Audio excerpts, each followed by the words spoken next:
السلام عليكم ورحمة الله وبركاته. الحمد لله نحمده ونستعينه ونستغفره ونؤمن به ونتوكل عليه ونعوذ بالله من شرور أنفسنا ومن سيئات أعمالنا. من يهده الله فلا مضل له ومن يضلله فلا هادي له. وأشهد أن لا إله إلا الله وحده لا شريك له. وأشهد أن محمدا عبده ورسوله صلى الله تعالى عليه وعلى آله وأصحابه أجمعين. أما بعد فأعوذ بالله من الشيطان الرجيم. بسم الله الرحمن الرحيم. وعلى الله قصد السبيل ومنها جائر ولو شاء الله لهداكم أجمعين. صدق الله تعالى وصدق رسوله النبي الأمي الكريم. ونحن على ذلك لمن الشاهدين والشاكرين والحمد لله رب العالمين. معزز ও মুহতারাম হযরত মুরব্বিয়ানে কিরাম ও দিগার মুসল্লিয়ানে ইজাম, আল্লাহ সুবহানাহু ওয়া তাআলার মহান দরবারে লাখ শুকরিয়া জ্ঞাপন করছি, যিনি আমাদেরকে প্রতি জুমার ন্যায় আজকেও মসজিদে আসার তৌফিক এনায়েত করেছেন। এজন্য বলি আলহামদুলিল্লাহ। আমরা গত জুমাতে সুফি দর্শন বা সুফিবাদ নিয়ে আলোচনা শুরু করেছিলাম। সুফিদের বিভিন্ন আকীদার বিষয় আলোচনা হচ্ছিল। সুফিদের আরো কিছু আলোচনা আজকে আলোচনা হবে বলে বলা হয়েছিল, সেই ধারাবাহিকতায় আজকেও আলোচনা। সুফিদের একটি বড় গুরুত্বপূর্ণ আকীদা হচ্ছে আন্না সুফিয়াতা তাদঈ আল কাশফ ইলমুল গায়ব।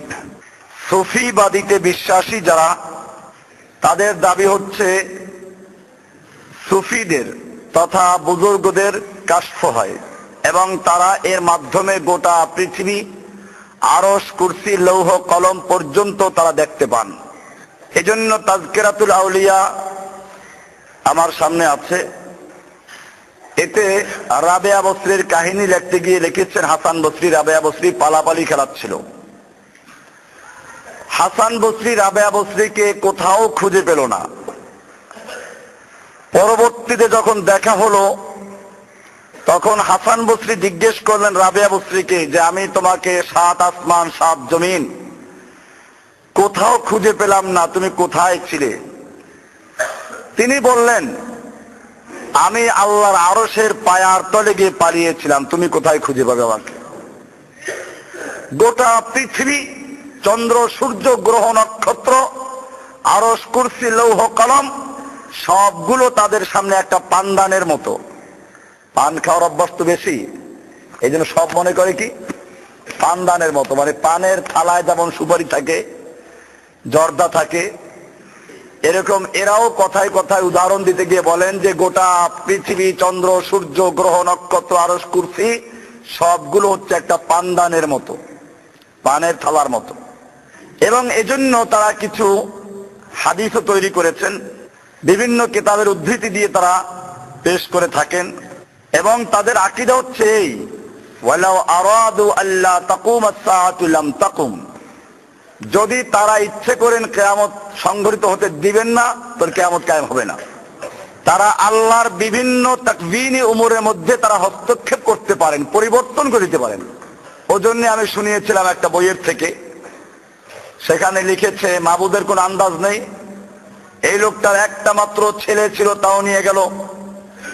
এরপরে ছিল একটা 12 বছরের নাতি, যে কোন রকম একটা গাভী লালন পালন করে এই বৃদ্ধাকে দুগ্ধ পান করাইয়া জীবিত রাখিত, তাকেও নিয়ে গেল।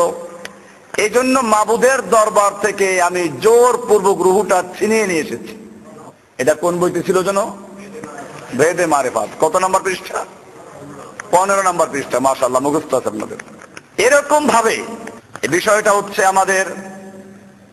এজন্য ওলি আল্লাহদের কাছে সাহায্য চাওয়া যায়। লিখেছে ওয়ান্নাহুম ইউগীসুনা ওয়া ইস্তাগাসু বিহিম ফিল মুলিম্মাত, তাদের কাছে এজন্য বিপদে সাহায্য প্রার্থনা করা যাবে এবং তারা বিপদে সাহায্য করেন। এজন্য এদের মধ্যে বিভিন্ন স্তর আছে, গাউস, কুতুব এবং গাউসুল আজম। গাউস মানে হচ্ছে বিপদে ত্রাণকর্তা, উদ্ধারকারী, আর গাউসুল আজম হচ্ছে সবচেয়ে বড় ত্রাণকর্তা, বিপদে উদ্ধারকারী। আপনারা যেমন ওই যে পাকিস্তান আমলে যারা ছিলেন তারা জানেন কায়েদে আজম মানে কি? কায়েদে আজম মানে প্রধান নেতা, বড় নেতা। আজম, উজিরে আজম, উজিরে আলা।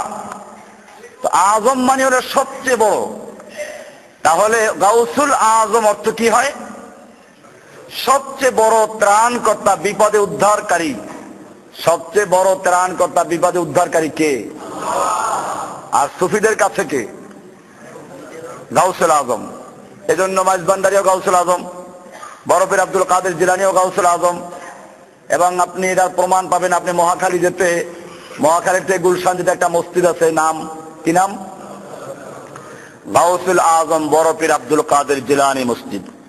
এজন্য প্রার্থনা করি, ইয়া সাইয়্যিদি ইয়া রিফাই আদরিকনি বিল ফরাজ, হে আমার রিফাই, হে আমার আর শায়েখ, তুমি আমাকে বিপদে উদ্ধার করো। ফাইদা লাম তুদরিকনি ইলা মান আলতাজিউ, তুমি যদি আমাকে সহযোগিতা না করো তাহলে আমাকে কে উদ্ধার করবে? এজন্য পীরের কাছে মুরিদের হতে হবে কাল মাইয়িত, মৃত্যু ব্যক্তির মতো। মৃত্যু ব্যক্তিকে গোসল দিলানেওয়ালা যেরকম ভাবে যেদিকে নাড়াচাড়া করে সেদিকে নড়ে, নিজের কোনো এখতিয়ার নেই, ঠিক তেমনি ভাবে পীর যেরকম ভাবে নাড়াচাড়া করে সেরকম নাড়াচাড়া হতে হবে। পীরের উপরে কোনো সংশয় সন্দেহ করা যাবে না। তাই সে শরীয়তের বিরুদ্ধেও যদি হুকুম করে সেটা মানতে হবে। এটা একটা কুতুববাগ এর ওজিফা।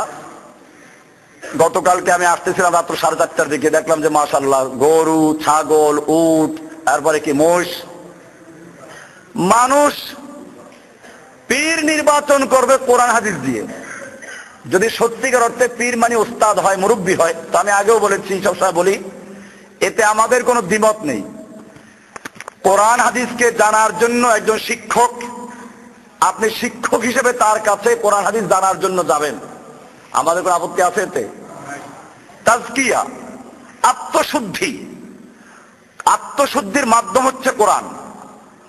আমরা তাজকিয়ার গুরুত্ব দেই, কোরআন শরীফে আছে। আল্লাহর রাসূলের মূল 4টা দায়িত্বের মধ্যে একটা দায়িত্ব, ওয়ায়ুযাক্কিহিম, মানুষের আত্মাকে শুদ্ধ করবেন। আল্লাহ তাআলা কোরআনুল কারীমে 9টা কসম করে বলেছেন। কয়টা কসম? ওয়াশ-শামসি ওয়া দুহাহা ওয়াল কমারি ইযা তালাহা ওয়ান নাহারি ইযা জাল্লাহা ওয়াল লাইলি ইযা ইয়াগশাহা ওয়াস সামাই ওয়া মা বানাহা ওয়াল আরদি ওয়া মা তাহাহা ওয়া নাফসিন ওয়া মা সাওয়াহা ফাআলহামাহা ফুজুরাহা ওয়া তাকওয়াহা ক্বাদ আফলাহা মান যাক্কাহা। নিশ্চয় সফল ওই ব্যক্তি যে নিজের নফসকে শুদ্ধ করেছে, পরিচ্ছন্ন করেছে। কিসের থেকে? সমস্ত শিরিক, বেদাত এবং আরো যত গুনাহ আছে, সমস্ত গুনাহের থেকে যে ব্যক্তি নিজের নফসকে, নিজের আত্মাকে শুদ্ধ করলো, সে ব্যক্তি সফল। কোরআনে আল্লাহ তাআলা যেটা 9টা কসম করে বলেছেন, এটাকে অস্বীকার করতে পারবে? কাজে তাজকিয়া, আত্মশুদ্ধি, নিজের সমস্ত গুনাহের থেকে। আত্মার অনেকগুলো রোগ আছে, এই রোগের থেকে শুদ্ধ করা, পরিচ্ছন্ন করা, এটার গুরুত্ব অপরিসীম। এটা খালি গুরুত্বপূর্ণই না, আত্মার রোগগুলো কি কি, তার ঔষধগুলো কি কি, এগুলো আমি বিস্তারিত আলোচনা আগেও করেছি। আপনারা সিডিতে দেখবেন মারিফাতুল্লাহ বা তাজকিয়াতুন নুফুস, আত্মশুদ্ধির উপর যে আলোচনাগুলো আছে সেখানে বিস্তারিত আলোচনা করেছি। আত্মার রোগগুলো কি কি হতে পারে, আমরা সেখানে প্রায় 20-এর উপরে রোগ আমরা চিহ্নিত করেছিলাম, এবং সেই রোগগুলোর ঔষধ কি কি, কিভাবে চিকিৎসা করতে হবে, কোরআন এবং হাদিসের থেকে সেই চিকিৎসাগুলো আমরা ইতিপূর্বে আলোচনা করেছি সবিস্তারে। সুতরাং তাজকিয়া বা আত্মশুদ্ধি এটা কোন মুসলমান অস্বীকার করতে পারে না এবং করেও নাই।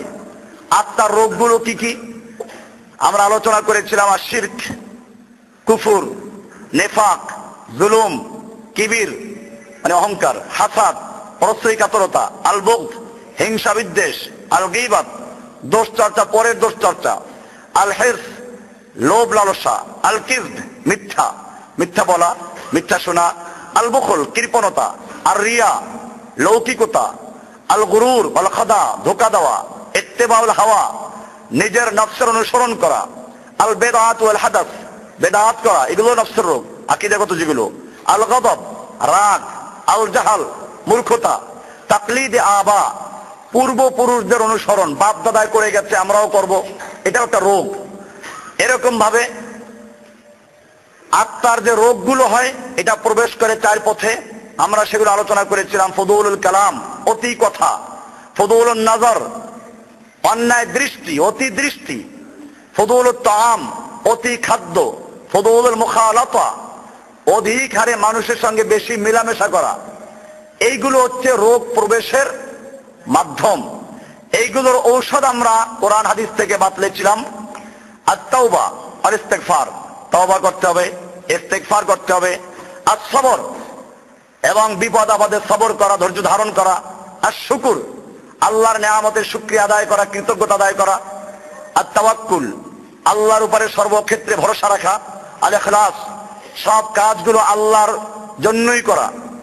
আল খাউফ আর রাজা, আল মুহাব্বা, আল মুরাকাবা, আল মুহাসাবা, আজ-জুহুদ, আল ওয়ারা, আত-তাকওয়া, আত-তাসলিম ওয়াল ইনকিয়াদ।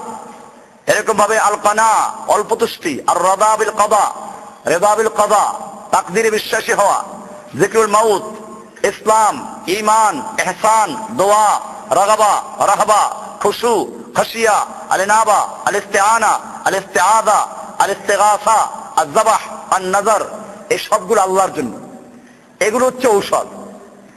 কাজী যদি আধ্যাত্মিকতার অর্থ, আত্মশুদ্ধির অর্থ এই হয়, এই যে কোরআন হাদিস অনুযায়ী যে চিকিৎসাগুলো বলা হলো, এর মাধ্যমে নিজের আত্মার যে রোগগুলো বলা হলো সেগুলোকে দূর করে দেওয়া, আর এটার জন্য ওলামায়ে কেরামদের পরামর্শ নেওয়া, উস্তাদ হিসেবে ওলামাদের সঙ্গে সংযোগ রাখা, এই পর্যন্ত যদি হয়, আমি স্পষ্ট বলি এটা খালি জায়েজ না, এটার গুরুত্ব আছে।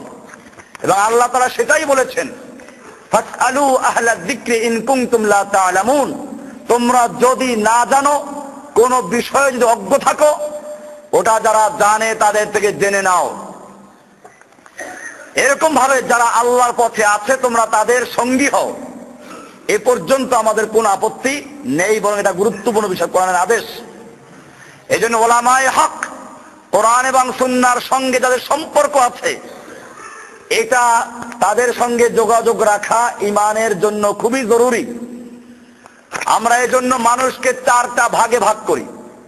সমাজের মানুষকে কয়টা ভাগে ভাগ করি? 1 নম্বর হচ্ছে কাল গিযা, খাদ্য সমতুল্য।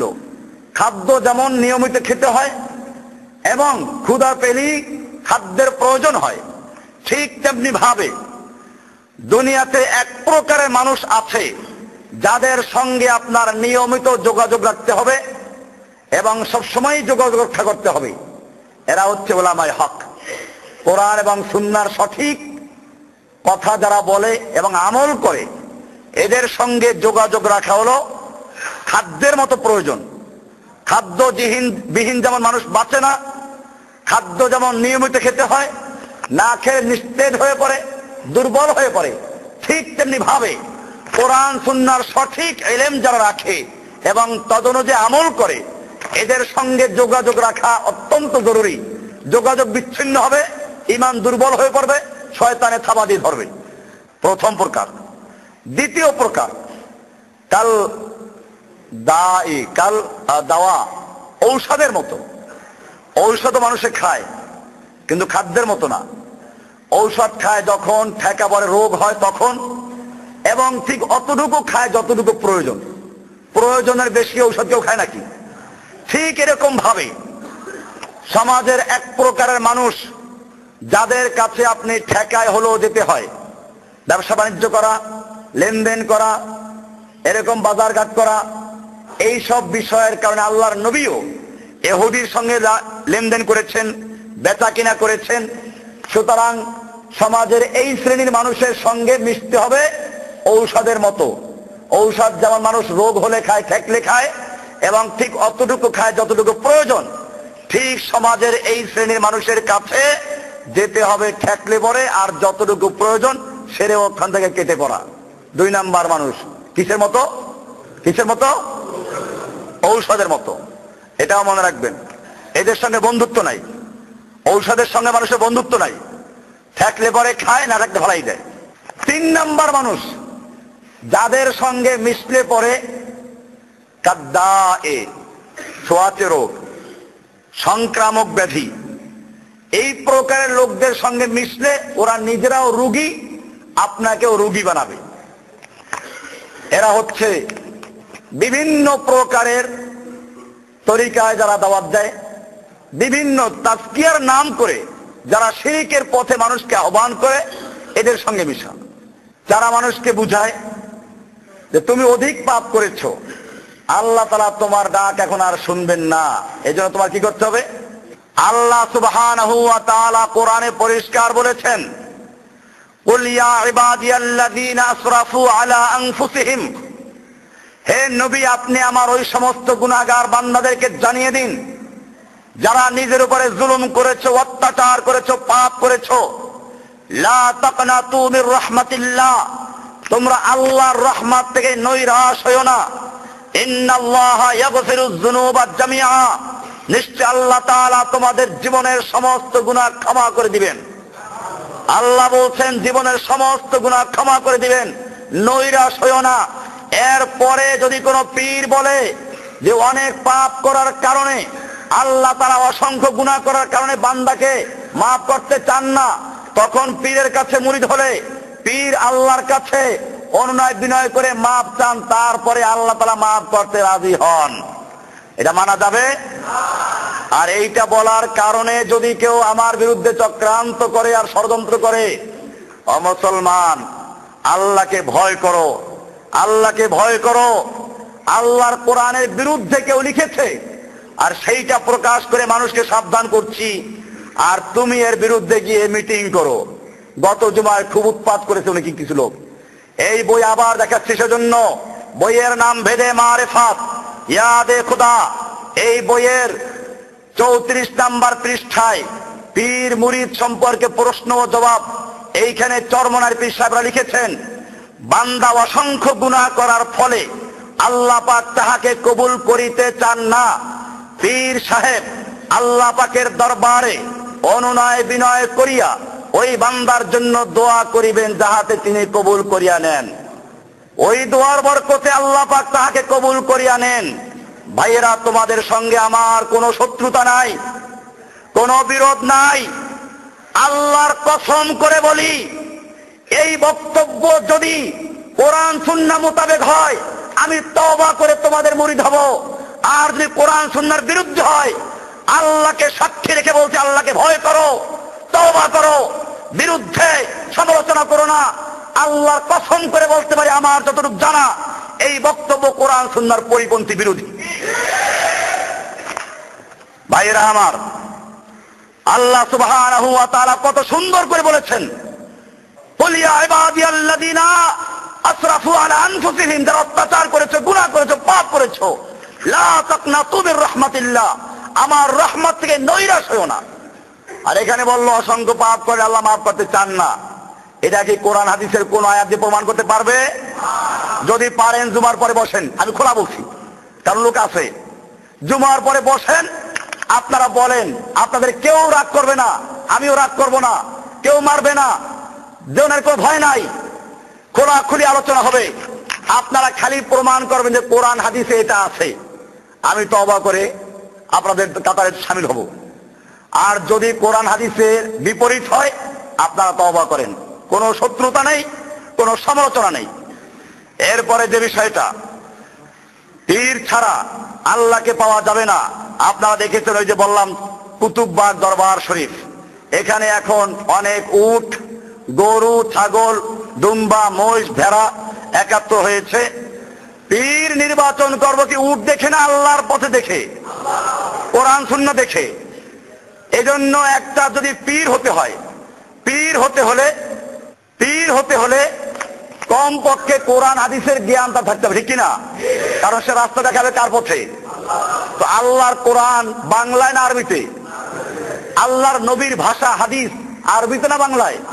তো যদি লোকটা আরবি পড়তে না পারে, বুঝতে না পারে, একটা খ্রিস্টান, ইংরেজ ডক্টর মরিস বুকাইলি কোরআনের ভুল ধরার জন্য কোরআন গবেষণা শুরু করেছিল, কিছু ভুল পেয়েও গিয়েছিল, ইংরেজি অনুবাদক ভুল করেছে, তিনি ভুল পেয়ে খুব খুশি, এইবার আমি কোরআনের ভুল ধরতে পারবো, সারা দুনিয়া আমাকে জানবে।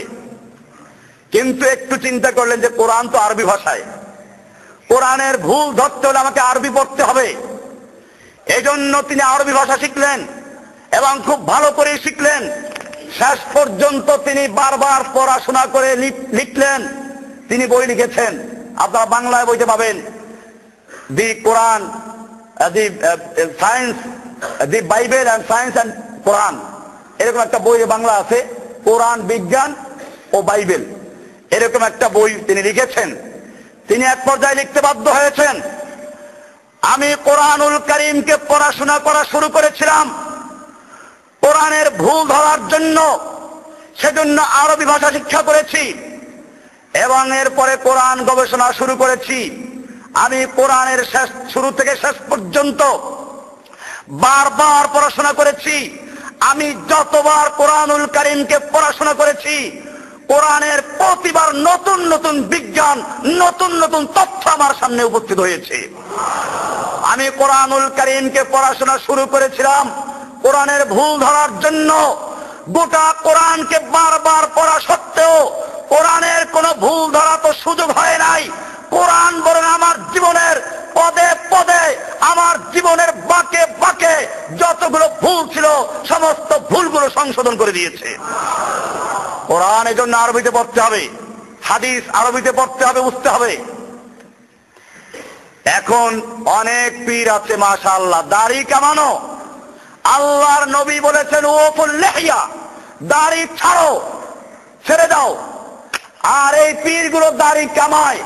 ও মুসলমান, যদি কোনো ব্যক্তি আল্লাহর নবীর সুন্নাহকে পছন্দ না করে, আল্লাহর নবীর সুন্নাহকে যদি বর্জন করে, সে পীর হতে পারবে? বাংলাদেশে দাড়ি কামানো পীর আছে কিনা? দাড়ি কামানো পীর আছে। এরা মুজাদ্দিদ। এরা কি? মুজাদ্দিদ।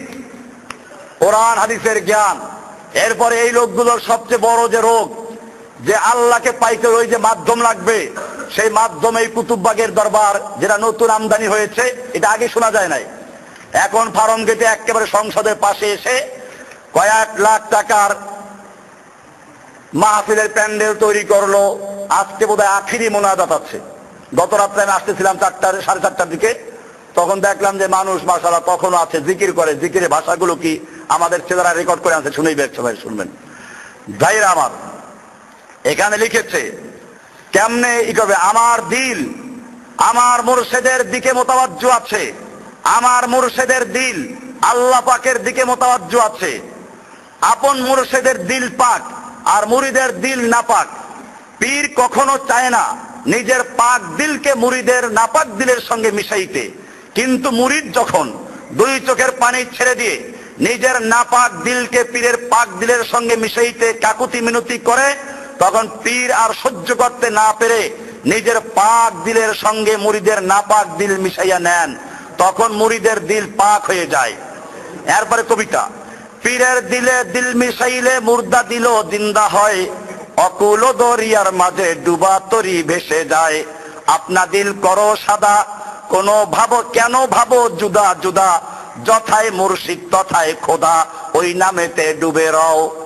যথায় মুর্শিদ তথায় খোদা, ওই নামেতে ডুবে রও। কুতুববাগ দরবার শরীফের বই, সংক্ষিপ্ত ওজিফা, 34 Indira road, Farmgate, Dhaka 1215। Phone number দেওয়া আছে, ওয়েবসাইটে ঠিকানা দেওয়া আছে। কারো সন্দেহ থাকলে বইটা দেখে নেবেন, জুমার পরেও দেখতে পারবেন। এরপরে লিখেছে, তারপর খেয়ালে খেয়ালে চলিয়া যান মাতুয়াইল দরবার শরীফের দাদা পীরের পাক কদমে। দাদা দানের পাক কদমে কদম দিলের হাত দিয়া জড়াইয়ে ধরেন, পাক কদম জড়াইয়ে ধরেন, এবং দাদা দানের পাক দিলের সাথে দিল মিশাইয়া ওই কদমের উসিলা নিয়া চলিয়া যান চন্দ্রপাড়া দরবার শরীফের শাহ সুফি চন্দ্রপুরী রহমাতুল্লাহ আলাইহির পাক কদম খেয়ালের হাত দিয়ে জড়াইয়া ধরেন। তাহার পাক দিলের সাথে নিজের দিল মিশান। তারপরে খেয়ালে খেয়ালে চলিয়া যান এনায়েতপুরী কুসি এর দরপক্ষে পাক কদমে, এবং তাহার পাক দিলের সাথে নিজের দিল মিশান। তারপর খেয়াল করুন, শরিয়াতের পর্দার অন্তরালে আফজালে জামানিয়া মরহুমা মাগফুরা হযরত জহুরা খাতুন রাহমাতুল্লাহ আলাইহির দোয়ার বরকতে আল্লাহ তাআলার তরফ হইতে ফায়েজ আসিয়া আমাদের দিলে পড়িতেছে। তারপর চলিয়ে যান শাহ সুফি সৈয়দ ওয়াজিদ আলী মেহেদিবাগী দরবারের পাক কদমে। তাহার পাক দিলের সঙ্গে নিজের দিল মিশাইয়া খেয়ালের হাত দিয়া তাহার পাক কদম দুইখানা জড়াইয়া ধরেন। তারপরে চলে যান ফতে আলী ওয়াইসি রসুল নুমা এর কাছে, তার পাক দিলের সঙ্গে নিজের দিল মিশান। তারপরে চলে যান তরিকার ইমাম হযরত শায়েখ আহমদ সিরহিন্দি মুজাদ্দিদ আল ফিসানি এর ফারুকি এর কাছে, তাহার পাক দিলের সঙ্গে নিজের দিল মিশাইয়া খেয়ালের হাত দিয়ে তাহার পাক কদম দুইখানা জড়াইয়া ধরেন। মাগরিব ও আসরের ফায়েজের সময় আদম আলাইহিস সালামের কদম মোবারকে হাজির হন এবং তাহার পাক দিলের সঙ্গে নিজের নাপাক দিল মিশাইবেন। মুজাদ্দিদ সাহেবের পাক দিলের উসিলা নিয়া চলে যান আরাফাতের ময়দানে, যেখানে বাবা হযরত আদম এবং মা হাওয়া এর মিলনের স্থান। তাহাদের পাক দিলের সহিত নিজের দিল মিশাইয়া খেয়ালে খেয়ালে চলে যান সোনার মদিনায়, যেখানে আশেকদের বালাখানা, পাপী তাপী গুনাহগারদের গুনাহ মাফের জায়গা। তারপর দয়াল নবীকে মহাব্বতের সহিত কয়েক মর্তবা ডাকেন। দয়াল নবী রাহমাতুল আলামিনের পাক কদম দিলের হাত মিলাইয়া জড়াইয়া ধরেন এবং দুখানা জুতা মুবারক ভিক্ষা চান। একখানা জুতা মুবারক দিলের মাথায় টুপি পরান, আর একখানা জুতা মুবারক দিলের গলায় মালা পরান। এই সুসজ্জিত দিল লইয়া আল্লাহ পাকের আরশ মহল্লায় ছায়াতলে চলে যান। এই যে কাহিনী, এটা ওজিফা, এবং এই বইয়ের আমার বিস্তারিত বই, এটার নাম হলো আল্লাহর নৈকট্য লাভের সহজ পথ। এটা ওই একই দরবারের, ওইটা দেওয়ানবাগের, কুতুববাগের না, দেওয়ানবাগের কুতুববাগের আরো বই আছে। এই বড় বইটা গেল, এই যে এটা ওই দরবারের বই। এখানে পীরের ছবি আছে, মাজারের ছবি আছে, এই পীরের ছবি, এরপরে এ দরবারের ছবি, এরপরে পীরের বাবা পীর দাদা পীরের কবরের ছবি, সেগুলো আছে এখানে, এগুলো মাজারের ছবি। এরকম ভাবে এই জাতীয় বিষয়গুলো দিয়ে আমার বলার উদ্দেশ্য হচ্ছে, আজকে হাজার হাজার মানুষ সেখানে বসে এই কলব মিলাইতেছে। আমার জিজ্ঞাসা, আল্লাহ সুবহানাহু ওয়া তাআলা যেই নবী সাল্লাল্লাহু আলাইহি ওয়াসাল্লামকে তাজকিয়ার জন্য পাঠালেন, আত্মশুদ্ধির যে ব্যক্তিকে দায়িত্ব দিয়ে পাঠালেন, কোরআনুল কারীম যেই নবীকে 4টা মূল দায়িত্ব দিয়েছেন, সে দায়িত্বের মধ্যে একটা হচ্ছে ইউযাক্কিহিম। সেই নবী সাল্লাল্লাহু আলাইহি ওয়াসাল্লাম সাহাবায়ে কেরামদেরকে এরকম কলব মিলাইতে বলেছেন। আল্লাহর নবীর নিজের কলবের দিকে সাহাবীদের কলব মিলাইতে বলেছেন। এরপর এই যে সিলসিলা বলা হলো, এরকম মিলাইতে বলেছেন। এই কলব মিলানো, এরপরে হুজুরে কলব, পীরের ছবি অন্তরে বসানো, পীরের ছবি ঘরে রাখা। ও মুসলমান, পরিষ্কার জেনে রাখো, আল্লাহর নবী সাল্লাল্লাহু আলাইহি ওয়াসাল্লাম হাদিস শরীফে বলেছেন, লা তাদখুলুল মালায়েকাতু বাইতান ফিহি কালবুন আও সূরাতুন। যেই ঘরে কোন কুকুর থাকে অথবা কোন প্রাণীর ছবি থাকে, সেই ঘরে আল্লাহর রহমতের ফেরেশতা প্রবেশ করে না, বুখারী শরীফের হাদিস। সুতরাং যেই দিলের মধ্যে যেই অন্তরের মধ্যে পীরের ছবি থাকবে সেই অন্তরে আল্লাহর রহমতে ফেরেশতা প্রবেশ করবে? আল্লাহ তো দূরের কথা, ওরা আবার কয় যে কুলুবুল মুমিন আরশুল্লাহ, মুমিনদের কলব আল্লাহর আরশ। ও মুসলমান, যেই ঘরে কোন প্রাণীর ছবি থাকে সেই ঘরে আল্লাহর রহমতের ফেরেশতা পর্যন্ত প্রবেশ করে না। আর তোর মুরিদের অন্তরের মধ্যে তোর পীরের ছবি, ওই ঘরে আল্লাহর ফেরেশতা দূরে, আল্লাহ দূরের কথা, আল্লাহর ফেরেশতা প্রবেশ করবে না। আর শয়তান প্রবেশ করবে, শয়তান প্রবেশ করবে। আমি এজন্য বারবার বলি, আকীদার বিষয় ক্লিয়ার হতে হবে। আকীদার বিষয় ক্লিয়ার না হয়ে, ঈমানের মৌলিক বিষয় ক্লিয়ার না হয়ে এরপরে আপনি জিকির করবেন, সারা রাত্র দিন জিকির করেন, এই জিকিরের কোনো মূল্য আছে? কোনো মূল্য নাই। আকীদা ঠিক করে আমি বলি সবসময় এক লাগান, এরপরে তাওহীদের আলোচনা আসেন, এরপরে দেখবেন যে মাশাআল্লাহ আপনি সহিভাবে নামাজ রোজা করেন, হজ যাকাত, আল্লাহ তাসবিহ তাহলিল যেগুলো এগুলো করেন, আল্লাহর বান্দা হয়ে যাবেন।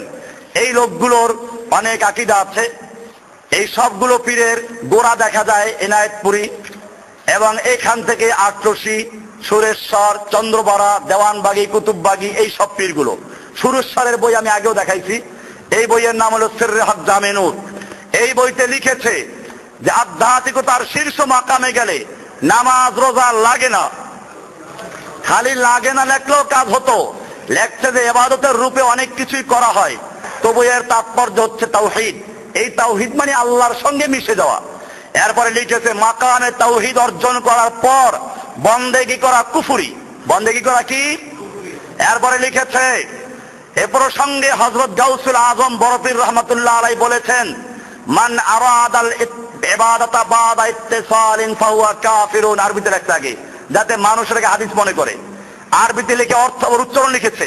তারপরে লিখেছে যে ব্যক্তি মাকামে তাওহীদ বা আল্লাহর সান্নিধ্যে উপনীত হয়ে ইবাদতের ইচ্ছা করে সেই কাফের। এবারে আমি জিজ্ঞেস করতে চাই, যেই মাকাম অর্জন করার পরে ইবাদত করলে কাফের হয়, সেই মাকাম পর্যন্ত আল্লাহর নবী মুহাম্মদ সাল্লাল্লাহু আলাইহি ওয়াসাল্লাম পৌঁছেছিলেন কিনা? সেই মাকাম পর্যন্ত আল্লাহর নবীর সাহাবী আবু বকর, ওমর, ওসমানরা পৌঁছেছিলেন কিনা? যদি পৌঁছে থাকেন তাহলে আল্লাহর নবী যে মৃত্যু পর্যন্ত ইবাদত করলেন, ওনারা কি নাউজুবিল্লাহ আল্লাহর নবীকেও কাফের বলতে চান? তাহলে ইবাদত করে তো কাফের হয়ে যাবে। তাহলে আল্লাহর নবীও নাউজুবিল্লাহ কি হয়ে গেছেন? ওনাদের কথা মতো কি হওয়া উচিত? আমি আর বললাম না, আমার মুখে বলতে সাহস হয় না। ভাইরা আমার, এইরকম আধ্যাত্মিকতা, এই যদি হয় আধ্যাত্মিকতা, এই যদি হয় তাসাব্বুফ, আর এই যদি হয় সুফিবাদী, এইরকম সুফিবাদী ইসলাম আর আল্লাহর নবী মুহাম্মদের ইসলাম কি এক? কোরআন হাদিসের ইসলাম আর এই পীর সাহেবদের ইসলাম কি এক? আমার ভাইয়েরা আরো সামনে চলেন।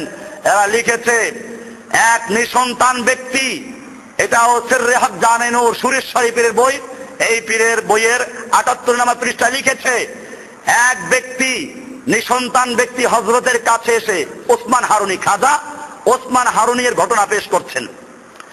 এসে একটি সন্তানের জন্য দোয়া চাইলেন। তিনি মুরাকাবায় গিয়ে দেখতে পেলেন তাকদীরে মুবরাম বা অপরিবর্তনীয় ভাগ্যলিপিতে তার কোনো সন্তান নেই। এই ঘটনার পর দেখতে পাইছি আরো সে যে এই লোকটার ভাগ্যে কি নাই? সন্তান নাই। আল্লাহু আকবার। কোরআন বলছে ইন্নাল্লাহা ইনদাহু ইলমুস সাআহ ওয়া ইউনাজ্জিলুল গায়স ওয়া ইয়ালামু মা ফিল আরহাম ওয়া মা তাদরি নাফসুম মাযা তাকসিবু গাদা ওয়া মা তাদরি নাফসুম বিআইয়ি আরদিন তামুত। পাঁচটা জিনিস এরকম, যেই পাঁচটা জিনিস আল্লাহ ছাড়া কেউ জানে না। এমনকি আল্লাহর নবীকেও যখন জিজ্ঞেস করা হয়েছে, হাদিসে জিবরাইল, মিশকাতের কিতাবুল ঈমানের প্রথম হাদিস করে দেখবেন, আল্লাহর নবীকে জিজ্ঞেস করেছে কিয়ামত কবে আসবে, আল্লাহ বলেন এরকম পাঁচটার মধ্যে একটা। সেই পাঁচটা কি? একটা হলো এইটা যে রেহেম, সন্তান কি হবে এটা আল্লাহ ছাড়া কেউ জানে না। আর এখানে উনি চোখ বন্ধ করে দেখছেন কোথায় কি আছে, তার ভাগ্যে কি লেখা আছে সব দেখলো। এই জন্য আমি শুরুতে বলেছি এদের আকীদা হলো পুরা দুনিয়া তারা দেখতে পায়। চন্দ্র, সূর্য, গ্রহ, নক্ষত্র, লৌহ কলম, আরশ, কুরসি সব তাদের নখ দর্পণে পান্দানের মতো, এই পান্দানের মতো দেখতে পাইল। একটি সন্তানের জন্য দোয়া চান, তিনি মুরাকাবায় কি দেখতে পেলেন তাকদীরে মুবরাম বা অপরিবর্তিত ভাগ্যলিপিতে তার কোনো সন্তান নেই। এই ঘটনার পর সেই সন্তান প্রার্থী ব্যক্তি খাজা হারুনিয়ের কাছে আবারও সন্তান প্রার্থী হয়ে দোয়া চাইলেন, খাজা সাহেব আবারও আল্লাহ তাআলার কাছে সন্তান পাওয়ার জন্য দোয়া করলেন। এমন সময় আওয়াজ আসলো, তার তাকদিরে মুবরামে সন্তান নাই, কি করে সন্তান হওয়া সম্ভব? খাজা সাহেব রাগের চোটে অজ্ঞ অবস্থায় মন্দিরে গিয়ে কালীর সামনে হাজির হয়ে কালীর কাছে সন্তান চাওয়ার জন্য চলে গেলেন। আল্লাহর কাছে রাগ করে গেছে, কালীর কাছে চলে গেছে। এ সময় কাশফে দেখতে পেলেন, হযরত ফাতেমা কাশফে দেখতে পেলেন, কাশফ খুলে গেছে, দেখতে পেলেন হযরত ফাতেমা খাতুনে জান্নাত তার সামনে এসে তাকে সান্ত্বনা দিলেন এবং বললেন, তুমি ধৈর্য ধরো, আমি ফাতেমা এসে গেছেন, তিনি বলছেন তুমি ধৈর্য ধরো, আমি তোমাদের জন্য সন্তান প্রার্থী হয়ে দোয়া করছি। হযরত ফাতেমা এর দোয়ায় আল্লাহ তাআলা তার জন্য একটি পুত্র সন্তান মঞ্জুর করলেন, অর্থাৎ সন্তান প্রার্থী ব্যক্তির একটি ছেলে হবে। ছেলে হয়ে গেল, আল্লাহর সঙ্গে রাগ করে কালী মন্দিরে চলে গেল। এরপরে ফাতেমা এসে গেল, ফাতেমা সন্তান দিল। এরপরে লিখেছে সেজদা করা, সেজদা করা, পীরের পায়ে সেজদা করা, পীরের কবরে সেজদা করা। লিখেছে সেজদাতু ইসনানে, সেজদাতুল ইবাদত, সেজদাতুত তাহিয়্যা, সেজদাতুল ইবাদতে লিল্লাহি তাআলা খাসসাতান ওয়া সেজদাতুত তাহিয়্যাতে বিদুনিল্লাহি তাআলা লিওয়াজহিল্লাহ তাকরীম ফি খামসাতি হালিন জাযা। এখানে লিখেছে যে সেজদা দুই রকম, একটা হলো সেজদা ইবাদত যেটা আল্লাহর জন্য খাস, আর একটা হলো সেজদায়ে তাযীম যা পাঁচ প্রকারের লোকদের জন্য জায়েজ। জাযালিল কওমি ইয়াসজুদু লিন নবী সাল্লাল্লাহু আলাইহি ওয়াসাল্লাম, আল্লাহর নবীর জন্য সেজদা করা যায়, নবীর কাছে নবীর পায়ে সেজদা করতে পারবে। আল মুরিদ লিশ শাইখ, মুরিদ করবে পীরের জন্য। আর রাইয়াতুল মালিক, প্রজারা করবে বাদশাকে। ওয়াল ওয়ালাদিল ওয়ালিদাইন, এবং সন্তান পিতামাতাকে। ওয়াল আব্দুল মাওলা, এবং গোলাম মাওলাকে, মালিককে। ফি কুল্লি হালিন ইয়ারখুসু, এবং প্রত্যেক অবস্থায় সেজদা করতে পারবে। আমরা আল্লাহর রাসূল সাল্লাল্লাহু আলাইহি ওয়াসাল্লামকে জিজ্ঞেস করছি, আপনি কি বলেন? আল্লাহর রাসূলকে সাহাবায়ে কেরাম জীবদ্দশা জিজ্ঞেস করেছেন, ইয়া রাসূলুল্লাহি, রোম পারস্যের সম্রাট, তার দুনিয়াদার, দুনিয়ার বাদশা, ওদের প্রজারা ওদেরকে সেজদা করে, আপনি উভয় জগতের বাদশা, উভয় জগতের বাদশা, আপনি তো এই সেজদা পাওয়ার উপযুক্ত বেশি। আল্লাহর রাসূল সাল্লাল্লাহু আলাইহি ওয়াসাল্লাম কি বললেন? তিনি কি বলেছেন, হ্যাঁ আমাকে তোমার সেজদা তাজমি করো, এটা জায়েজ? আল্লাহর রাসূল সাল্লাল্লাহু আলাইহি ওয়াসাল্লাম কি বলেছেন? হাদিসের সব কিতাবগুলো খুলে দেখবেন, বুখারী, মুসলিম, তিরমিজি, নাসাঈ, হাদিসের যত কিতাব, সব কিতাবে হাদিসটা উল্লেখ করা হয়েছে। তিনি স্পষ্ট বলে দিলেন, আল্লাহ ছাড়া অন্য কারো জন্য যদি সেজদা করা জায়েজ হতো, আমি মেয়ে লোকদেরকে বলতাম তারা যেন তার স্বামীর পায়ে সেজদা করে। কিন্তু যেহেতু আল্লাহ ছাড়া অন্য কারো জন্য সেজদা করা জায়েজ নেই, সুতরাং তোমরাও আমাকেও সেজদা করবে না, কোন মেয়ে লোক তার স্বামীকে সেজদা করতে পারবে না। পরিষ্কার হয়ে গেল, সেজদার কোন প্রকার নেই, আল্লাহ ছাড়া কারো জন্য এই মাথা নত করা যাবে না। আজকে এই পীর সাহেবরা যে মুজাদ্দিদের নাম নেয়, তার যে একজন আছে মুজাদ্দিদ আল ফিসানি রাহমাতুল্লাহ আলাইহি, তিনি সারা জীবনে কুরনিশের বিরুদ্ধে লড়াই করে গেছেন। ইতিহাস আমি আগেও বলেছি, সেটা মনে করে নেবেন। এরকম ভাবে আরো অনেক কাহিনী এখানে আছেন, বলতে গেলে অনেক সময় লাগবে। এতে করে এক পীরের কাহিনী। এরপরে এখানে নাচ গানের ব্যাপার আছে, মাজারে গিলাপ দেওয়ার ব্যাপার আছে, আগরবাতি মূল বাতি দেওয়ার ব্যাপার আছে। এই গেল সুরেশ্বরের পীর। এরপরে আর এক পীর আছে আমাদের দেশে, সেই পীরের নাম হচ্ছে এনায়েতপুরী পীর। এনায়েতপুরী সাহেবের বংশের সমস্ত সন্তান হচ্ছে মাদার জাদ ওলি, আল্লাহর ওলি হয়ে তারা জন্মগ্রহণ করেন। এবং এদের বক্তব্যই হলো আহাদ এবং আহমদ এক, আল্লাহর সঙ্গে আর মুহাম্মদ সাল্লাল্লাহু আলাইহি ওয়াসাল্লাম পার্থক্য নেই। লিখেছে, বানাইয়া নূর নবী দেখাইলেন আপন ছবি, সেই নবীজির চরণ বিনে নাই গো পরিত্রাণ। আহাদে আহম্মদ বানাইয়ে মিম কা পদ পর্দা মাঝে দিয়ে, খেলতি আছেন পাক বাড়ি হইয়া বেনিশান। মানে আহাদে আহম্মদ মানে আল্লাহ তাআলা নিজেই আহম্মদের সূরত ধারণ, মুহাম্মদ সাল্লাল্লাহু আলাইহি ওয়াসাল্লাম ধারণ করে তারপর দুনিয়া আসছেন এবং এই তামাশা করছেন। এমনি ভাবে এদের মতে আর একটা আকীদা হচ্ছে পীর ধরা ফরজ, এগুলো সব তাদের বইতে আছে। তরিকাতুল ওজিফা, মৌলভী মোহাম্মদ আব্দুর রহমান মধুপুরী, মুয়াজ্জিন, দরবার শরীফ, এনায়েতপুর প্রকাশ, লেখক 7ম সংস্করণ, 1405 সন, পৃষ্ঠা নাম্বার 26। এখানে লিখেছে, পীরের কাছে মুরিদ হওয়া ফরজ। পীর ধরা, ওসিলা ধরার বয়ানে এই আয়াত দিয়ে দলিল পেশ করেছে, অবতাগু ইলাইহিল ওসিলা, ইয়া আইয়ুহাল্লাযীনা আমানুত্তাকুল্লাহা ওয়াবতাগু ইলাইহিল ওসিলা, তোমরা আল্লাহকে পাওয়ার জন্য ওসিলা তালাশ করো। এই একই দলিল দিয়ে সব পীরে দলিল পেশ করেন। এবং বাংলাদেশের যত পীর, প্রায় পীরের কাছেই পীর ধরা কি ফরজ। তবে কিছু কিছু আছে যারা মনে করে দেশে পীর মুরিদের মধ্যে আছে, তারা এটাকে ফরজ বলেন না, মুস্তাহাব বলেন। এবং এই জন্য আমার সামনে কিতাব আছে ইসলামী আকীদা ভ্রান্ত মতবাদ, এই বইতে লিখেছে যে এরা যেহেতু পীরের কাছে মুরিদ হওয়া ফরজ বলে, এই জন্য ভ্রান্ত। আমি এর সাথে একমত যে হ্যাঁ, এটার জন্য ঠিকই আছে, পীরের কাছে মুরিদ হওয়া ফরজ। ফরজ বিধান দেওয়ার মালিক কে? এই যে আয়াত অবতাগু এর ওসিলা, এই ওসিলার কেউ কেউ ব্যাখ্যা করেছেন ভারতবর্ষের যে ওসিলা মানে মাধ্যম, মাধ্যম মানে পীরও একটা মাধ্যম, এইভাবে কেউ কেউ বলেছেন। কিন্তু আল্লাহর নবী সাল্লাল্লাহু আলাইহি ওয়াসাল্লাম হাদিসের মধ্যে যে ব্যাখ্যা দিয়েছেন, ইবনে আব্বাস রাদিয়াল্লাহু তাআলা তাফসীর করেছেন, তাফসীর ইবনে কাসির খুলে দেখেন, সেখানে পরিষ্কার লেখা আছে এইখানে ওসিলা মানে হচ্ছে বিতাআতিহি ওয়া বিআমালিন ইরদিহি, আল্লাহর আনুগত্য, আল্লাহর সন্তুষ্ট মোতাবেক ইবাদত করো, তার মাধ্যমে আল্লাহকে পাওয়ার চেষ্টা করো, এটা ওসিলা। এবং ওই আয়াতের মধ্যেও আছে ওয়াবতাগু ইলাইহিল ওসিলা ওয়া জাহিদু ফি সাবিলিল্লাহি, আল্লাহর রাস্তায় জিহাদ করো। ওলি তাফসীর, আছে তাফসীর, তার মানে আল্লাহকে পাওয়ার যে ওসিলা, সে ওসিলার মধ্যে প্রধান ওসিলা হচ্ছে আল্লাহর রাস্তায় জানমাল দিয়ে কি করো? জিহাদ করো। সেটাকে ঘুরাই নিয়ে গেল কোথায়? পীর ধরো। এইভাবে পীরের ফজিলত বয়ান করা হলো। আরো কিছু আয়াত আছে, এরপরে অনেক কবিতা আছে। খাজা তোমার দরবারে কেউ ফিরে না খালি হাতে, খাজা তোমার পাক রওজায় এসে যদি কেউ কিছু চায়, চাইলে জানলে রয় না কাঙ্গাল অফুরন্ত ভান্ডারে। এটা আছে পীরজাদা কামালউদ্দিন নুহমিয়া, লেখক প্রকাশিত, পৃষ্ঠা নাম্বার 6, বইয়ের নাম পুষ্পোদ্যান। এরপরে লিখেছে গাউসুল আজম খাজা তুমি আউলিয়া সরদার, তোমাকে দিয়েছেন আল্লাহর রহমতের ভান্ডার, পাইলে তোমার দেখা জান্নাত নসিব তার। এই গেল ওই পীরের কাহিনী এনায়েতপুরী। এরপরে এর শিষ্য হল আটরশির পীর। আটরশির পীর এখানে লিখেছেন যে এনায়েতপুরী কুশিয়া সাহেব তিরোধানের পূর্বে আমাকে বলিয়ে গিয়েছেন, বাবা তোর ভালো মন্দ উভয়তে আমার হাতে রইল, তোর কোনো চিন্তা নাই। ভালো মন্দ কার হাতে?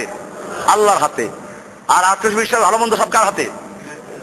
এরপরে লিখেছেন তার বই হলো শাহ সুফি হযরত ফরিদপুরি মাজিয়া সাহেবের নসিহাত, খণ্ড নাম্বার 4, পৃষ্ঠা নাম্বার 93, প্রকাশক পীরজাদা মুস্তাফা আমির ফয়সাল মুজাদ্দিদি, বিশ্বজাকের মঞ্জিল, ফরিদপুর, 4th মুদ্রণ, 8 এপ্রিল 1998। এখানে লিখেছেন যে দুনিয়াতে থাকা অবস্থায় তোমরা খোদা প্রাপ্তির পথে যে পাথেও যতটুকু অগ্রসর হও না কেন, তোমাদের ছায়ের সুলুক যদি জীবৎকালে সম্পন্ন নাও হয়ে, তবু ভয় নাই, মৃত্যুর পরে কবরের মধ্যে 2 পুণ্যাত্মা অর্থাৎ রাসূল পাক সাল্লাল্লাহু আলাইহি ওয়াসাল্লাম এবং আপন পীর তোমাকে প্রশিক্ষণ দেবেন, মারেফাতের তালিম দেবেন, ফলে হাসরের মাঠে সকলেই আল্লাহর ওলি হইয়া উঠিবেন। এই কারণেই বলা হয় এই তরিকায় যিনি দাখিল হন তিনি আর বঞ্চিত হন না। এরপরে লিখেছে যে পীর দুনিয়াতে সব ধরনের বিপদ আপদে রক্ষা করতে পারেন, যেখানেই পীর মুরিদ বিপদে পড়বে, পীর সাহেব ইচ্ছে করলে তাকে এখান থেকে উদ্ধার করতে পারেন, সেই সবকিছু দেখে। এইভাবে তারা কতগুলো আকীদা পোষণ করেছে, আমি আর এগুলো বিস্তারিত আলোচনা করার সুযোগ নেই। চন্দ্রপুরী পীরের পরে চন্দ্রপাড়া, এই চন্দ্রপাড়ার পীর লিখেছে কোন লোক বড় বুজুর্গ হলে তার আর ইবাদত লাগে না। স্বয়ং আবুল ফজল, এই যে চন্দ্রপাড়ার পীর, দেওয়ানবাগী পীরের শ্বশুর, উনি লিখেছেন হকুল ইয়াকিন, এই বইয়ের 29 পৃষ্ঠায় লেখা আছে, কোন লোক যখন মাকামে সুদূর, নসর, শামসি, নুরি করবে মাকিনের মকাম অতিক্রম করিয়া নফসির মাকামে গিয়ে পৌঁছে, তখন তাহার কোনো ইবাদত থাকে না। এটা তো আমরা আগেও দেখাইলাম, সরিষার বইতেও আছে ওনাদের একই বক্তব্য। এরপরে আরো লিখেছেন যে মানুষ, হিন্দুদের যে আকীদা আছে ওই যে পুনর্জন্ম গ্রহণকে আকীদাও তারা পোষণ, তাদের বইতে আছে এগুলো। এরপরে দেওয়ানবাগী পীর, দেওয়ানবাগী পীরের বক্তব্য আমরা কিছু তুলে ধরেছি আগেও, জান্নাত জাহান্নাম সম্পর্কে, হুর সম্পর্কে বিভিন্ন বক্তব্য তার আছে। আল্লাহ নবী তাদের দরবারে আসে, এগুলো আমরা বিস্তারিত আগে আলোচনা করেছি, বিভিন্ন জায়গায় এগুলো পাবেন। এরপরে 1998 সালে বিশ্ব আশিকে রাসূল সম্মেলনে আল্লাহ এবং রাসূল সাল্লাল্লাহু আলাইহি ওয়াসাল্লাম স্বয়ং দেওয়ানবাগে এসেছিলেন। আল্লাহ তাআলা ফেরেশতাদের নির্দেশ দিলেন, উক্ত সম্মেলনে উপস্থিত সমস্ত আশিকদের তালিকা তৈরি করো, ওই তালিকাভুক্ত সবাই বেহেশতে চলে যাবে। মাসিক আত্মার বাণী, সংখ্যা নভেম্বর 99, পৃষ্ঠা নাম্বার 10, এখানে লিখেছে। এই জন্য আরো অনেক বিষয়গুলো আছে। এরপরে আরেকটা আছে আমাদের বর্তমান সমাজের সবচেয়ে বড় মারাত্মক অবস্থা, বাউল। এই বাউল সম্প্রদায় এটা আরেকটা ভ্রান্ত দল, এবং এদের বক্তব্য আরো মারাত্মক। এরা মুসলমান না, হিন্দু না, খ্রিস্টান না, বৌদ্ধ, এসব কোনো বালাই নেই। এরা হলো চার চন্দ্র ভোজে বিশ্বাসী। চার চন্দ্র মানে হচ্ছে এদের সিদ্ধি অর্জন করার জন্য, আত্মশুদ্ধির জন্য এরা একটা রাত্রি অবস্থান করে। এখানে আপনার সবাই মিলে কি করবে, চার চন্দ্র অর্থাৎ শুক্র, রজ, বিষ্ঠা, মূত্র, এই চারটা বীর্য, মা মেয়ে লোকের হায়েজনে ভাজা রক্ত, এরপরে বিষ্ঠা পায়খানা, আর হইল পেশাব, এই চারটা একাত্র করে তারপরে রাত্রেবেলায় খাইলে সিদ্ধি অর্জন, আত্মশুদ্ধি হয়। এই সিদ্ধি অর্জন করার জন্য এই চার চন্দ্র সাধনার গুরুত্ব অপরিসীম। এদের দাবি হলো চার চন্দ্র সাধনায় কাম জয় হয়। অমাবস্যা পূর্ণিমার যোগে বাউলগণ প্রকৃতি আশ্রয় হয়ে সাধনা করতে গিয়ে তারা পানক্রিয়া অনুষ্ঠান করে সব পান করে থাকে। এই চার চন্দ্র ভোজন করা এটার তাদের সবচেয়ে বড় একটা বুজুর্গি। এটা না করলে তাদের বুজুর্গি হাসিল হয় না। এই বাউলদের বক্তব্য হলো আল্লাহ এবং রসুল এক। হ্যাঁ, বাউলরা এটা বিশেষ করে বিভিন্ন পীরদের কথা আমরা বলেছি, লিখেছে আছে আল্লাহ আছে রাসূল, এতে কোনো ভুল নাই। আল্লাহ স্বয়ং সৃষ্টিকর্তা, এই এক সৃষ্টিকর্তা সৃষ্টি করে সার, যে নিরঞ্জন সেই নূর নবী নামটি ধরে, যে নিরঞ্জন সেই নূর নবী নামটি ধরে, কে পারে সে মকরুল্লাহর মকর বলতে।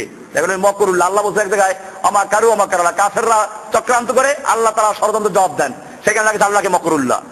এই মকরুল্লাহর মকর বুঝিতে আহাদে আহাম্মদ নাম হয় জগতে, আত্মতত্ত্বে ফাদিল যে জানা, জানতে পায় নিগুর কারখানা, হলো রসুল রূপে প্রকাশ রব্বানা। রসুল রূপে প্রকাশ রব্বানা প্রকাশ পেয়েছেন।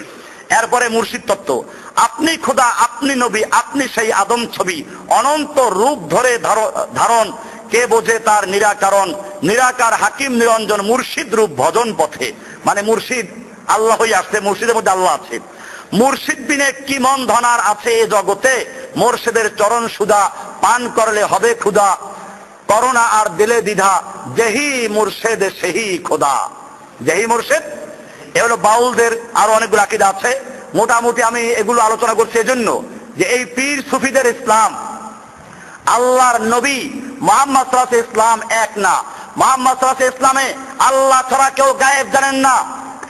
সুফিদের ইসলামে পীর সাহেবরা দুনিয়ার সব দেখতে পায়। মুহাম্মদ সাল্লাল্লাহু আলাইহি আনিত ইসলামে একটা মাত্র তরিকা, আমি সেজন্য কোরআন পড়েছি, ওয়ালাল্লাহি কাসদুস সাবিল ওয়া মিনহা জায়ের, আল্লাহর রাস্তা একটা আর অনেক বাঁকা রাস্তা আছে। আল্লাহ তাআলা বলছেন ওয়া আন্না হাযা সিরাতি মুস্তাকিমান ফাত্তাবিউহু, আমার রাস্তাটা একটা যেটা সোজা সরল, আঁকাবাঁকা নাই, গন্তব্য পর্যন্ত পৌঁছায়, মুস্তাকিম, চারটা বৈশিষ্ট্য অধিকারী। আর পীর সাহেবদের রাস্তা হাজার, কোনটা 350 তরিকা, কোনটা 126 তরিকা। এই জন্য আমার কাছে বইয়ের সামনে বই আছে, 350 তরিকা আছে এখানে। এইভাবে আল্লাহর রাসূল সাল্লাল্লাহু আলাইহি ওয়াসাল্লাম যে ইসলাম এনেছেন, সেই ইসলামের মধ্যে ত্রাণকর্তা, উদ্ধারকর্তা, পরিত্রাণদাতা, মুক্তিদাতা মালিক একমাত্র কে? আর সুফিবাদের যে ইসলাম, তার মুক্তিদাতা মালিক কে? সুফি সাহেব, বুজুর্গ পীর সাহেবরা। এরকম ভাবে আল্লাহর রাসূল সাল্লাল্লাহু আলাইহি ওয়াসাল্লাম যে ইসলাম নিয়ে আগমন করেছেন, কোরআন সুন্নাহর যে ইসলাম, আল্লাহ প্রদত্ত যে ইসলাম, সেই ইসলামে ইবাদত করবে একমাত্র কার? আর সুফিদের ইসলাম ইবাদত বুজুর্গদেরও করা যায়। এমনি ভাবে আল্লাহ প্রদত্ত, মুহাম্মদ সাল্লাল্লাহু আলাইহি ওয়াসাল্লাম প্রদর্শিত ইসলামে নজর, মান্নত, জবে, দোয়া সব কার জন্য? আর সুফিবাদী ইসলামের দোয়া করবে, পীরের কাছে করা যেতে পারে, পীর দেওয়ার মালিক আছে, এরকম তারা আল্লাহর শব্দ চিন্তাই করে নিয়ে আসতে পারে, এরকম আকীদা পোষণ করা হচ্ছে। আমি সেজন্য বলেছি তাজকিয়ার নাম আমাদের বদনাম করবেন না। আমরা তাজকিয়াকে গুরুত্ব দেই সবচেয়ে বেশি। কোরআন সুন্নাহ মোতাবেক যেই তাজকিয়া বলা হয়েছে, ওই তাজকিয়া অবশ্যই জরুরি, ওলামায়ে হকদের কাছে যাওয়া জরুরি। আমি শুরুতে বলেছি, আবার বলছি। কিন্তু যদি এইখান থেকে অতিক্রম করে বলা হয় পীর সাহেব তরাইয়া নিবে, পার করে নিবে, হেদায়েত দিবে, মাফ করাই নিবে, আল্লাহ মাফ করতে চান না, তাহলে এইরকম সুফিবাদ ইসলামের সঙ্গে কোনো সম্পর্ক নাই। আমরা ওইটার বিরুদ্ধে বলছি, ঠিক আছে কিনা? ইনশাআল্লাহ। আল্লাহ নবী সাল্লাল্লাহু আলাইহি ওয়াসাল্লাম আবু তালেবকে হেদায়েত দিতে পারেন নাই। এরপরে যদি কোনো পীর বলে ফয়েজ দিয়ে, তাওয়াজ্জু দিয়ে হেদায়েত দিবে, সে পীর নাকি এই আর কি বললাম না, নুকাইয়িদু শায়তানান। আল্লাহর রাসূল সাল্লাল্লাহু আলাইহি ওয়াসাল্লাম পরিষ্কার করেছেন, আল্লাহ তাআলা পরিষ্কার করে দিয়েছেন, ইহদিনাস সিরাতাল মুস্তাকিম। ইহদিনাস সিরাতাল, আল্লাহর কাছে সিরাতে মুস্তাকিম হেদায়েত চাওয়ার বলা হয়েছে। তাহলে আল্লাহর রাস্তা কয়টা? সুফিদের রাস্তা কয়টা? 350। কত? 126, 350 এই বইতে লেখা আছে, প্রত্যেকটা বইতে আছে, একেবারে লেখা আছে 350, 450, এগুলো লেখা আছে। আমার প্রিয় বন্ধুগণ, জানিয়ে রাখিবেন দোজখের আযাব পথ বন্ধ করিয়া বেহেশতে যাইবার জন্য কিতাবে 126 তরিকা বয়ান করিয়াছেন। তার মধ্যে চিশতিয়া সাবরিয়া তরিকা একেবারে শর্টকাট। আল্লাহ রাসূল বলেছেন একেবারে শর্টকাট, মান আতানি দাখালাল জান্নাহ ওয়া মান আসানি ফাকাদ আবা। যে আমার আনুগত্য করলো সে জান্নাতে প্রবেশ করবে, আর যে আমার আনুগত্য করবে না সে জাহান্নামে যাবে। সোজা কথা। তরিকা আল্লাহ রাসূলের একটা শর্টকাট। এখানে শর্টকাট আসলো এই যে তরিকাগুলো, আল্লাহর নবী সেজন্য একটা সোজা রাস্তা দিলেন, দাগ দিলেন, এবার ডানে বামে অনেকগুলো দাগ দিলেন, দাগ দিয়ে মাঝখানের দাগে হাত রেখে বললেন হাদা সাবিলুল্লাহ, এইটা হচ্ছে আল্লাহর রাস্তা, ওয়া হাদিহি সুবুলুন, এই ডানে বামে অনেকগুলো রাস্তা, সুবুলুশ শায়াতিন, এগুলো শয়তানের রাস্তা। এরপরে আল্লাহ রাসূল বলছেন আরো পরিষ্কার করে, আলা কুল্লি সাবিলিন মিনহা শাইতান, এই রাস্তাগুলোর প্রত্যেকটা রাস্তার মুখে মুখে এক একটা শয়তান বসে আছে। যখন কোন ব্যক্তি সিরাতে মুস্তাকিমে চলতে চায়, আল্লাহর পথে চলতে চায়, কোরআন হাদিসের পথে চলতে চায়, তখন ওই শয়তানগুলো বলে যে না, তুই আল্লাহকে পাবি না, তুই পাপ করেছিস, গুনাহ করেছিস, ওই অমুক তরিকায় যা, অমুক তরিকায় যা, এই তরিকা শর্টকাট, এই তরিকা ভালো, এইভাবে এক একটা তরিকা নিয়ে যায় মুসলমান। এরপরে আল্লাহর নবী কোরআনের আয়াত দিয়ে দলিল পেশ করেছেন। মিশকাত শরীফ কিতাবুল বাবুল ইতিসাম বিল কিতাব সুন্নাহ 30 নম্বর পৃষ্ঠা 3.5 নম্বর লাইনে পরিষ্কার লেখা আছে। আল্লাহর হাদিসটা পড়ে বলে তারপর বললেন, কোরআনে আয়াত পেশ করলেন, ওয়া আন্না হাদা সিরাতি মুস্তাকিমান। আল্লাহর রাসূল সাল্লাল্লাহু আলাইহি ওয়াসাল্লাম দলিল পেশ করলেন, ওয়া আন্না হাদা সিরাতি মুস্তাকিমান, এটা হচ্ছে আল্লাহ তাআলা বলেছেন আমার রাস্তা মুস্তাকিমান, যা একেবারে সোজা সহজ। ফাত্তাবিউহু, তোমরা এই একই রাস্তা অনুসরণ করো, ওয়ালা তাত্তাবিউস সুবুলা, তোমরা অনেকগুলো রাস্তা, আঁকাবাঁকা রাস্তা, এগুলো অনুসরণ করো না, তাহলে তোমাদেরকে আল্লাহর রাস্তা দিয়ে সরিয়ে ফেলবে। মুসলমানদের রাস্তা কয়টা? সেই রাস্তার নাম ইসলাম। সেই রাস্তার নাম কি? ইসলাম। আল্লাহর নবীর রাস্তা কয়টা? সাহাবায়ে কেরামদের রাস্তা কয়টা? একটা। কয় যে ওই যে পরে একটু পড়েন, সিরাতাল্লাযীনা আনআমতা আলাইহিম, আনআমতা আলাইহিম, যাদের পথে আপনি নিয়ামত দান করেছেন, সেইটার ব্যাখ্যা আছে মিনান নবিয়িন ওয়াস সিদ্দিকিন ওয়াস শুহাদা ওয়াস সালিহিন। চারটে বলছেন, নবী, সিদ্দিক, শুহাদা, সালিহিন। আমি এটা বলি, এটা দ্বারা চারটা রাস্তা বলা হয় নাই, বরং বড় রাস্তা পরিচয় দেওয়া হলো। বড় রাস্তা সিরাতে মুস্তাকিম, যেই রাস্তায় বাস চলে, ট্রাক চলে, ঠেলাগাড়ি চলে, সিএনজি চলে, ঠিক এরকম ভাবে সিরাতে মুস্তাকিম, যেই রাস্তায় নবীরা চলে গেছেন, সিদ্দিকরা চলে গেছেন, শহীদরা চলে গেছেন, সালেহিনরা চলেছেন, সেই রাস্তা চারটে না একটা? এক রাস্তার পরিচয় দিয়েছে আল্লাহ তাআলা, আনআমতা আলাইহিম। ওই রাস্তা কোন চিপা রাস্তা না, আঁকাবাঁকা রাস্তা না, ভাঙ্গা রাস্তা না, সেই রাস্তা হচ্ছে সোজা রাস্তা। চারটে বৈশিষ্ট্য সিরাতে মুস্তাকিম। কয়টা বৈশিষ্ট্য? 1 নম্বরে রাস্তাটা সোজা হইতে হইবে, 2 নম্বরে প্রশস্ত হইতে হইবে, 3 নম্বরে গন্তব্যস্থল পর্যন্ত যাইতে হইবে, 4 নম্বরে রাস্তার মধ্যে ভাঁকা ভাঙ্গা উঁচু নিচু থাকবে না। এইরকম রাস্তার নাম কি?